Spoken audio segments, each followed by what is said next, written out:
Hey, morning. How are you there, Rockstar? Hey, so if you're a real estate professional right about now, your manager, your coach, your spouse even are probably saying, oh my God, what are we going to do next year? We can't do this over again.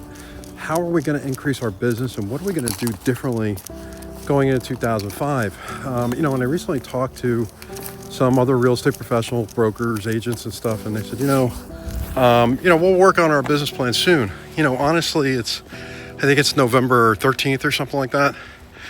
Your business plan for next year should have probably been done about a month ago, to be honest with you, because you should start doing, it takes anywhere from 60 to 90 days to get into a routine.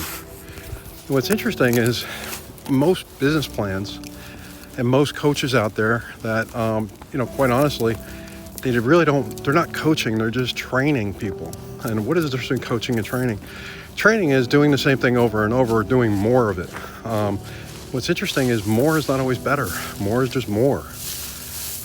What I want to see is more profit and less work and less effort and less investment and financial investment in my business and generate more cash flow.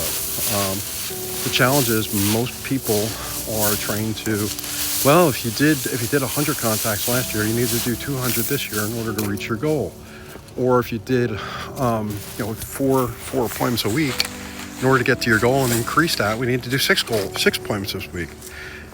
That all makes sense, but more is not always better. And there's usually what Price Pritchard, which is a great book, a big shout out to Price Pritchard on U Squared, which is a great book that's out there. He talks about quantum leaps. In order to increase your business, you don't have to go onesie twosies. You can go 1 to 4, 4 to 10, and 10 to 20 and gain momentum. So here's an interesting thing, and this is very contrary to most traditional training and coaching. So first of all, by the way, my name is Coach Sean Shallis, aka I'm a top producing loan officer at the 5th largest bank in the United States. I've been in the real estate for about over 30 years. I've helped 2,000 people buy, sell, or invest in a home. When I was a realtor, I'm now a recovering realtor. Haven't done a sales transaction in about 3 years. But now what I do is I coach my realtor partners on the things that I did to do 75 to 100 deals a year with less than 5 people on the team. And we never spent money on advertising. We never bought a Zillow lead. We didn't do a lot of things, but we still did over $1 billion in real estate and helped 75 families plus a year buy, sell, or invest in a home.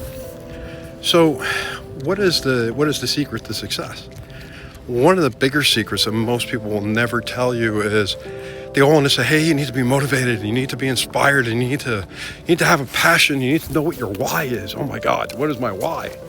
I worked for 10 years. I didn't know what my why was other than, my why was to keep the lights on and get paid every day. So what is your why? And starting with your why sounds really good on the surface, but you may not be there yet. I'm in my mid 50s and I'm just starting to figure out what my why is, or who I'm supposed to be is actually probably more important. So how do you rebuild your business, or how do you go from zero to doing 6 figures a month actually, or 5 to 6 figures a month consistently and doing it over and over again like clockwork?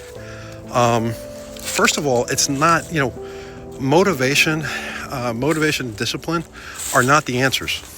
More is not the answer. The real answer is getting to a place where you do the activities that are going to get you successful over and over again without actually thinking about it, and without actually investing any time or any effort to think about doing that process. You just consistently do it over and over again. When I first started doing martial arts, one of the things I learned was we worked with I got the pleasure of working with a sensei that taught us Taekwondo in New York City. Turns out the guy was in his 70s or 80s, and he would get up and he would do the class every night. He would do a class with us. And the funny thing is, I found out later, he was the guy who brought Taekwondo to the American military's West Point cadets, and he taught Taekwondo to the West Point cadets like long before this was even thought of. So one of the things that he taught was everybody started, and we started the class, everybody started with the first kata, or the first exercise that you learned as a white belt. And then we would go through each one of the katas until you got to the kata that you didn't know anymore. right? And let's say you were a white belt and you became a blue belt or an orange belt. I'm probably getting the colors wrong, but it's been a long time. But when you go from one belt to the other, when you get to the point in the exercises where you don't no longer know that kata, what our sensei would do is have one of the senior people in the training take you over and take you in a corner with a bunch of other people that didn't know that exercise, or from there forward, and they would start to teach you the next set of moves. But up until that point, every single class, we repetitively did the exercises up to what we already knew, to reframe it and relearn it and do it over and over again. And they would say that, there's rumors that, in order to master something, you have to do it 10,000 times or 10,000 hours, whatever it is. I think, mastery is great. And the thought of mastery is great. Most people may not ever get to mastery, but at least they want to be good at it enough to make a living, or make a really good living. So why am I saying that, to be successful, you don't have to have motivation, you don't have to have desire, you don't have to be super disciplined. That's because when you get up in the morning, you brush your teeth, if you've been doing it for any length of time, nobody has to tell you to brush your teeth in the morning, and nobody has to tell you to brush your teeth in the evening. You just do it on autopilot. Nobody has to tell you after you go in the toilet to flush the toilet. It's a habit. Once you create the habits of success, and success leaves clues, and there's specific habits that people that are successful do repetitively. Once you figure out what those habits are, and once you master the habits, which anybody can do, okay? Once you do that, at that point in time, you can turn your business on as much or as little as you want. And what the great news is that we know when your coach says, hey, you have to meet the customer where they are. You have to be able to listen to the customer. You have to understand what they're saying, or listen to what they want. The challenge is, most of the people that are trying to succeed at a high level in the beginning, they're so caught up in their head going, oh my God, I got to close, and I got to say this, and I got to say that, and I have to move my hands this way, and I have to move my eyes, and when they move their head this way, I have to move my head that way. All that stuff is true, and we learned all that, but that needs to be innate. It needs to be done without thinking about it. You need to do that with a level of comprehension that doesn't take any time or any effort for you to think about it while you're in the process of doing the show.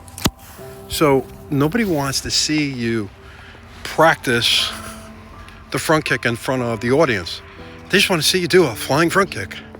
When you watch Jackie Chan in a movie, you don't want to see him warm up. You don't want to see him practicing. You want to see him do the whole scene from start to finish. I was recently on a feature film as a background extra, and I watched the process of building a film, and I realized how many times they film the same scene over and over and over until they get it exactly right. And what's interesting is those scenes, it's to stand there for 12 hours, quite honestly, it's exciting, but it's boring as hell.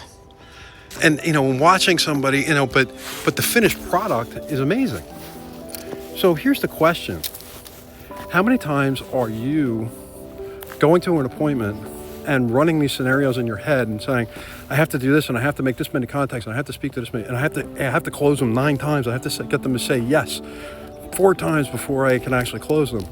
How many times are you doing that in your head and completely ignoring what the customer is asking for?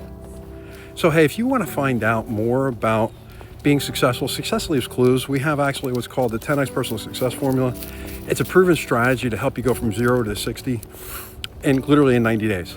We're going to show you how to go from doing 0 deals, or being a grizzled veteran is what I call it, and rebuilding your business to where you can actually generate 5 to 6 figures every single month like clockwork. All I want you to do is grab the link below, jump in on our training. We do a weekly training call. It's free. Join us. Maybe you'll learn something. Write it down. Tell a friend. We'd love to have you there. Again, my name is Coach Sean Chalice, aka the Realty Coach. I'm a top producing loan officer for the 5th largest bank in the United States. But what my real passion is helping you to go from 0 to hero without actually being motivated and disciplined, but actually doing it naturally. We'll see you on the other side. Coach Sean Chalice. Can't wait to see you at the event.